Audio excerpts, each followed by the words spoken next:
हमनी के संस्कृति, हमनी के संस्कार सदा रहे हमनी के साथ। भारत के महान ग्रंथ और काव्य सब के संपूर्ण संकलन सब्सक्राइब करें तिलक।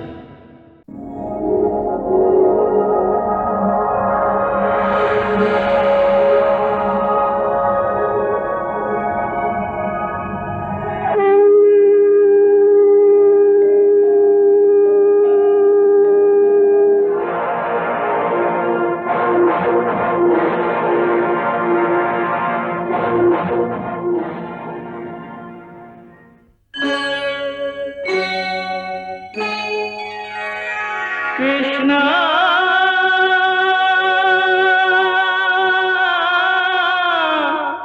कृष्णा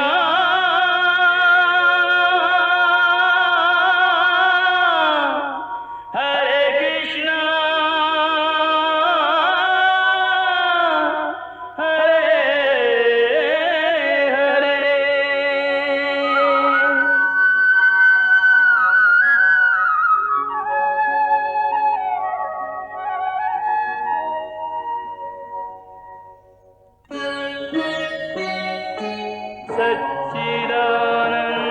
सच्चिदानन्दरूपाय विश्वोत्पत्त्यादिहेतवे तापत्रयविनाशाय श्रीकृष्णाय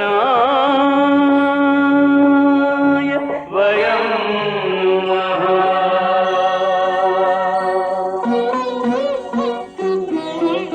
श्रीकृष्ण गोविंद हरे मुरारे, हे नाथ नारायण वासुदेव। हरे कृष्ण राधे राधे कृष्ण कृष्ण हरे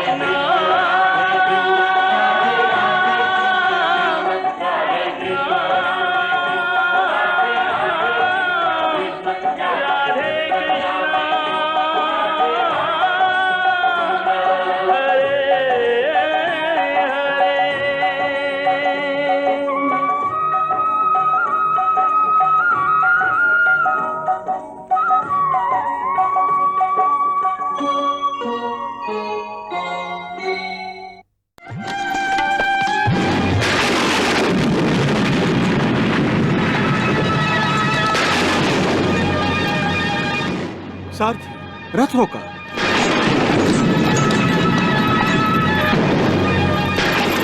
द्वारिकाधीश, ये महर्षि उतंग के तप सामर्थ्य के प्रभाव है। वहां ही आपन तपोबल से हमके सनेसा भेजले हैं कि हम द्वारका जाए से पहले वहां से भेंट करी।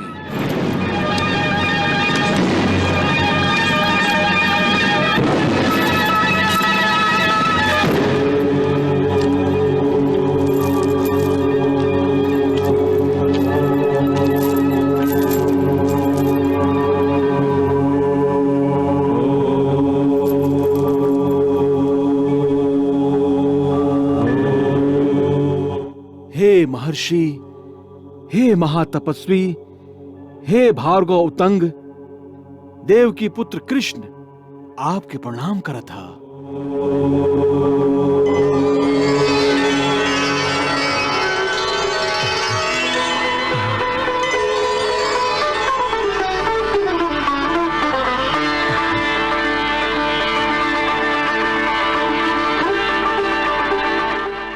योगियन के योगी, तपस्वियन के तपस्वी, देव की नंदन श्री कृष्ण के हमार प्रणाम। भगवान, आप हमके प्रणाम करके सगरे लोक में हमके प्रतिष्ठित कर दिले हैं। आपके महान तपस्या के सामने सगरे प्रतिष्ठा मंद पड़ गिल हा। हे प्रभु, आपके श्रीमुख से निकलल वाक्य त आपके बांसुरी के सुर से भी ज्यादा मन भावन है। आप अपन आवाज से सभी के मन मोह ले बेली। बाकी आपके दर्शन से ता सभे सम्मोहित होखेलन। आप हमार मन मोह के हमके सम्मोहित कर दिले हैं प्रभु, सम्मोहित कर दिले हैं। हे भगवान, हमारी श्रद्धा है कि आपके होखत संसार में सभे चैन के बांसुरी बजावस। हम ही जानत हई कि कौरव और पांडव युद्ध के कगार पे ठाड़ रहन। बाकी हम ई भी माने ली कि आप कुरुकुल के ज्येष्ठ और श्रेष्ठ लोग के अपन मधुरवाणी से समझा बुझा के सम्मोहित कर दिले हो खब। हमरा विश्वास है प्रभु कि कौरवन और पांडवन के बीच जे महायुद्ध होके जात रहे ओकर परिणाम स्वरूप होके वाला भीषण संहार के आप जरूर टाल दिले हो खब। प्रभु आप बतावत काहे नहीं की कि आप अपन शक्ति से सब कुछ ठीक ठाक कर दिले रही, कोनो अनर्थ न होके दिली। महर्षि, बात बहुत आगे निकल चुकल रहे। बात कितना भी आगे बढ़ जाए आपके समर्थ से परे न हो सकेला प्रभु। आप तो सामर्थ्यशाली हैं। आपके जैसन कुशल योद्धा सगरे भारतवर्ष में केहू दूसर नहीं खे। दुर्योधन ये बात समझ ना सकत रहे, यही से वो युद्ध पर उतारू हो गई। बाकी आप दुर्योधन के अपन शक्ति के परिचय दे के युद्ध पर अंकुश जरूर लगौले हो खब। प्रभु यह कहल चाहत है ना आप? ना भृगुनंदन, हम कुछ और कहल चाहत हैं। कहीं आप ई तो ना कहल चाहत हैं कि युद्ध भइल? हाँ भार्गव, आपके होकत ई युद्ध भइल? हाँ, संसार के सबसे भीषण युद्ध भइल और ए युद्ध से भीषण संहार भइल। महर्षि उतंग, ना केशव, कौरवन और पांडवन के वीर आपस में लड़के यमलोक पहुंच गईलन। बेटा, पोता, बंधु सहित सभे योद्धा लोगन के विनाश भइल। लाखों योद्धा मारल गईलन। धृतराष्ट्र, गांधारी और द्रौपदी पांडवन के सभे बेटा मारल गईलन। एह महाभयंकर युद्ध में खाली 10 गो योद्धा बच गलन। भार्गव उतंग, 5 पांडव, सात्यकी, अश्वत्थामा, कृतवर्मा, कृपाचार्य और हम, बाकी सभे मारल गईलन। इतना भीषण विनाश भइल, सब के सब मारल गईलन। ये अच्छा ना भइल केशव, ये अच्छा ना भइल। युद्ध रोके के क्षमता होखत भी आप युद्ध की अनुमति दे दिली। ये अपराध है केशव, अक्षम्य अपराध। ये अपराध के दंड हम आपके जरूर देव। ये अपराध के दंड हम आपके जरूर देव केशव।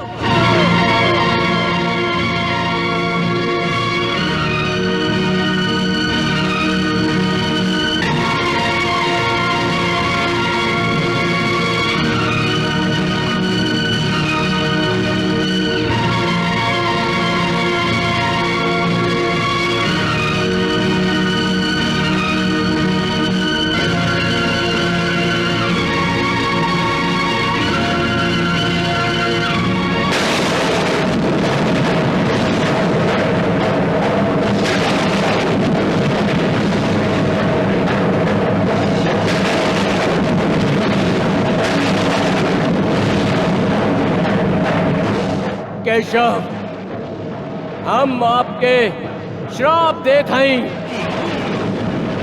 ठहरी भृगुनंदन, श्राप देवे से पहले हमार बात तो सुन ली।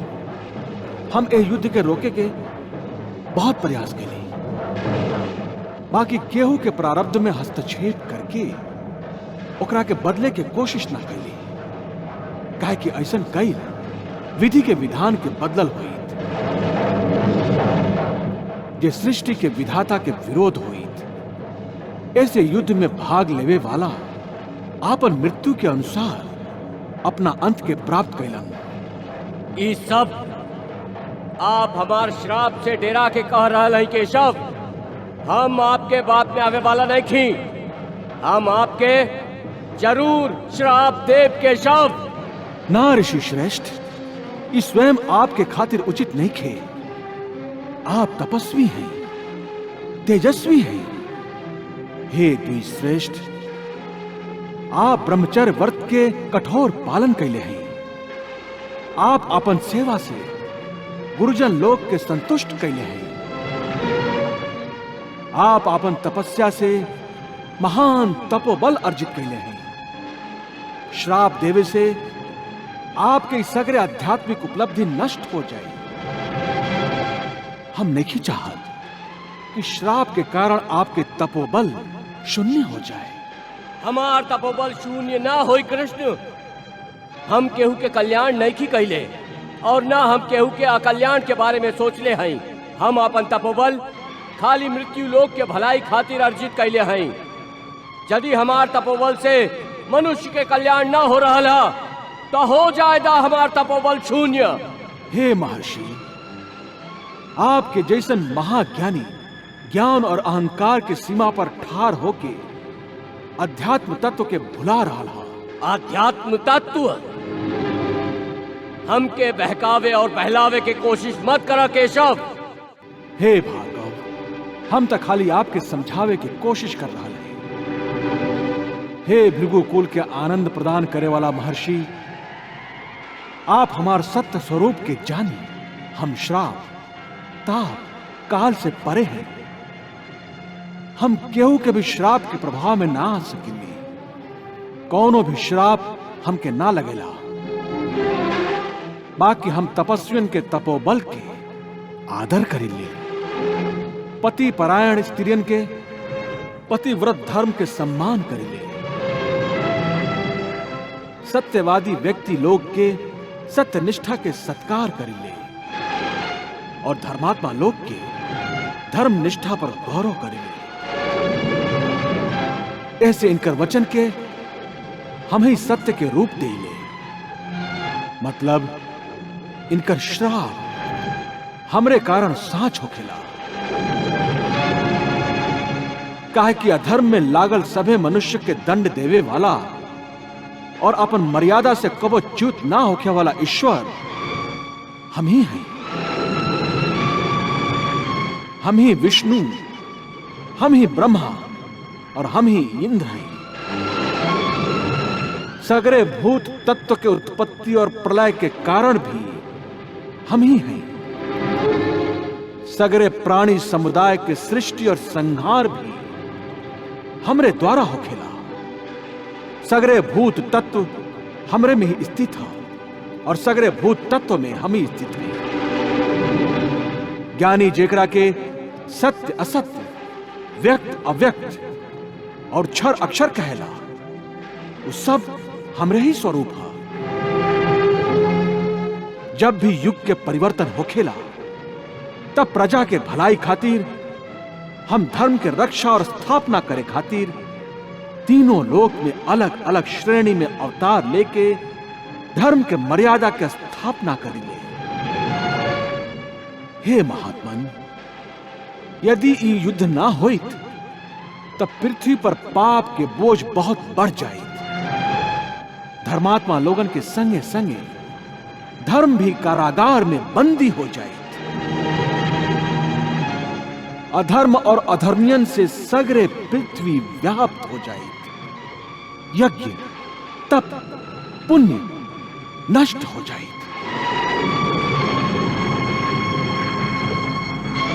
और आप जैसन तपस्वियन के आदर सत्कार करे के बदले उनकर तिरस्कार कई जाए।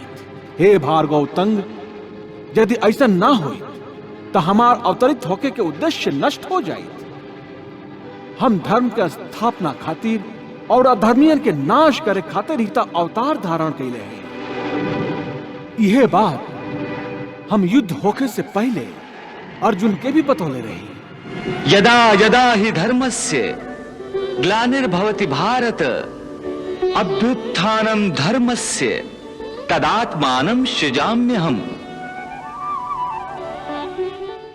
जब जब सत्य और धर्म के हानि होखे लागेला और अधर्म और असत्य के वृद्धि हो जाला और पाप के साम्राज्य स्थापित हो जाला, तब हम अपना आप के प्रकट करिले। परित्राणाय साधूनां विनाशाय च दुष्कृतां धर्म संस्थापनार्थाय संभवामि युगे युगे। हमार अवतार धारण करे के 3 गो कारण होला। पहला, आतताई लोगन के द्वारा पीड़ित सज्जन पुरुष के उद्धार कइल। दूसर, दुष्टन के नाश कइल। और तीसर कारण है धर्म के फिर से स्थापना कइल। हे तपस्वी श्रेष्ठ भार्गव, कौरव मतलब अधर्म बलवान हो गए रहे और पांडव मतलब धर्म क्षीण हो गए रहे। ऐसे हम पांडव लोगन के ना धर्म के सहायता कैली, तो का हम गलत कैली? हे द्विश्रेष्ठ, हे महर्षि, हे भार्गवतंग, अधर्मियन के विनाश करे खातिर का ये सब परम आवश्यक ना रहे? का अभइयों आप ई मानत हैं कि हम युद्ध की अनुमति देके अपराध कैली? का अभइयों आप ई मानत हैं कि हम श्राप के योग्य हैं? यदि आप ऐसने मानत हैं तो आप हमके जरूर श्राप दें। हम आपके वचन के, आपके श्राप के जरूर आदर करब। आपके श्राप सत्य प्रमाणित होके। प्रभु, भक्त अपन भगवान के कबो श्राप न देला।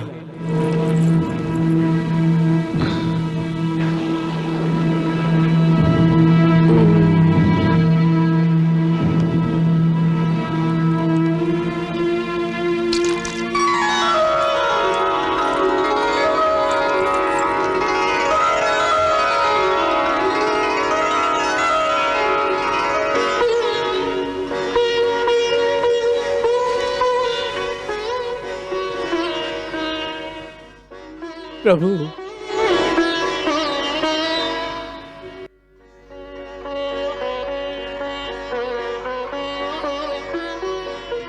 प्रभु, हम अपन अहंकार में सचमुच बहक और भटक गईल रही। आप हमारा अहंकार के नाश करके हम के अनुग्रहित कर दिले हैं प्रभु, अनुग्रहित कर दिले हैं। हे जनार्दन, आपके दर्शन के लालसा से ही द्वारका के मार्ग पर आके तपस्या करे बैठल रही। आपके श्रीमुख से आध्यात्म तत्व के सुनला के कारण हम धन्य हो गईली प्रभु, हम धन्य हो गईली। आपन कृपा दृष्टि हमरा पर हमेशा बनौले रखी, हमेशा बनौले रखी प्रभु, हमेशा बनौले रखी। अहंकार और अज्ञान के अधीन होके हम जे आपके अपमान कैले हैं, ओकरा खातिर हमके क्षमा कर दी प्रभु, ओकरा खातिर हमके क्षमा कर दी प्रभु, क्षमा कर दी।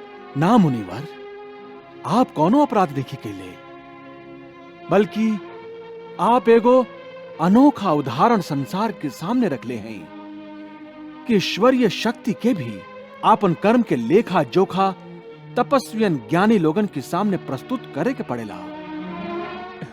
ये आपके महानता है भगवान कि आप अपन भक्तन के अपना आप से श्रेष्ठ बतावेली।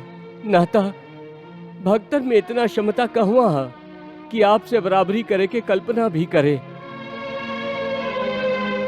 हे जगत नायक, हे विश्वात्मा, आपके उद्देश्य से हमार चित्त बहुत प्रसन्न और आपके प्रति भक्ति भाव से परिपूर्ण हो गई है।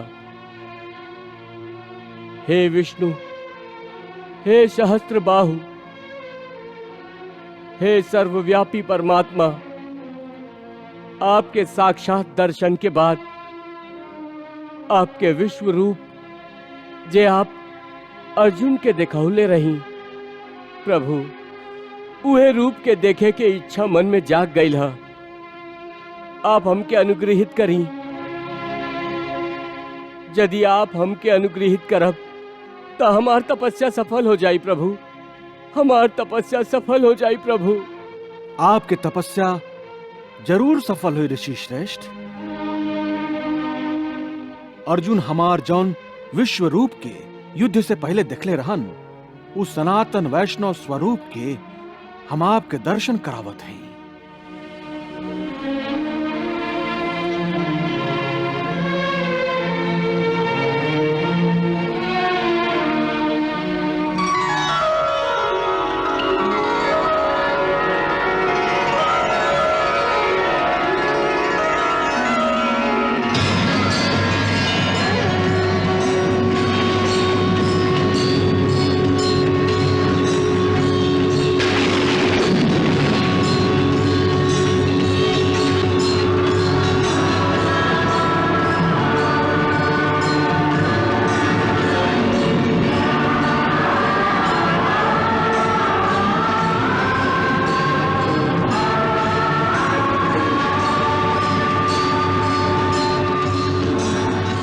हे सर्वात्मन परात्पर नारायण, आपके हमार प्रणाम। कृष्णा